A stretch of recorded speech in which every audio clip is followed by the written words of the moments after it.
নমস্কার সবাইকে। আমার নাম তনু। আমার একটা ছোট্ট ছাদ বাগান আছে। এই দেখুন, এই যে গাছটা দেখতে পাচ্ছেন, এটা কিন্তু থোকা টগরের গাছ। আগের বছর বর্ষাকালে একটা ডাল থেকে গাছটা করা। এক বছরেই গাছটা কতটা বেড়ে উঠেছে দেখুন, সাথে ফুলও দেওয়া শুরু করেছে। আর এই গাছটা থেকেই কিন্তু ডালটা নেওয়া। এটা হলো আমার বাগানের সব থেকে পুরনো গাছ, মোটামুটি 5-6 বছর বয়স হবে। এই সেম টবে থাকতে থাকতে গাছটা কিন্তু কিছুটা বনসাইয়ের মতোও দেখতে হয়ে গেছে।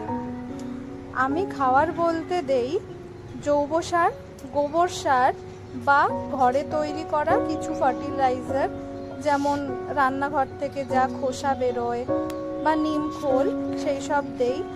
এই টব থেকে কিন্তু আমি 3-4 বছর হয়ে গেছে আমি কোনো চেঞ্জ করিনি গাছটাকে। এত বড় গাছ তো চেঞ্জ করা তো সম্ভব নয়, কিন্তু তবুও গাছটা খুব ভালোভাবে হেলদি আর ফুলও কিন্তু হয়। এই যে ফার্টিলাইজারটা দেখতে পাচ্ছেন, এটা কিন্তু আমি আমার ছাদ বাগানে প্রতিটা গাছকেই দেই।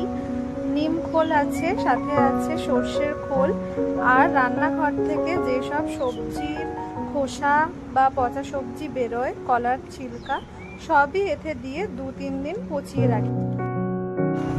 ফার্টিলাইজারটা কিন্তু আমি আমার সবকটা গাছেই দেই। গাছগুলো তাই জন্য কত হেলদি আছে।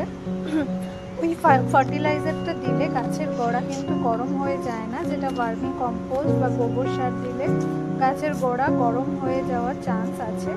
এই বড় গাছটা যেটা দেখলেন, এটা হলো শিউলি গাছ, 12 মাসে শিউলি গাছ। নিচে ছিল স্থলপদ্মর গাছ, অপরাজিতা ফুলের গাছ, অনেক ধরনের লঙ্কার গাছ, কাগজ ফুলের গাছ। এটা হলুদ জবা ফুলের গাছ, জানি না কি কেন এরকম লতিয়ে লতিয়ে বাড়ে, এটা খুব সুন্দর ফুল হয়। এই দেখুন কাগজ ফুলের গাছ, এটাও কিন্তু ফুলে ভরে আছে একদম। গাছে আপনি যত ঘরের উপাদান দেবেন, ভাতের মাড় বা ডাল ধোয়া জল এসব দেবেন, গাছ কিন্তু তত ভালো থাকবে, হেলদি থাকবে। একটা জিনিস দেখাই, সেটা হলো আমার পদ্ম ফুলের গাছ। এরকম জাল দিয়ে আটকে রেখেছি, প্রচুর হনুমান আসে, এসে ফল টল খেয়ে চলে যায়, যাতে কুড়িটাও না নষ্ট করে দেয়, তাই জন্য এরকমভাবে আটকে রেখেছি। দেখুন সুন্দর একটা কুড়ি হয়েছে, 10-15 দিন লাগে কুড়িটা বাড়তে।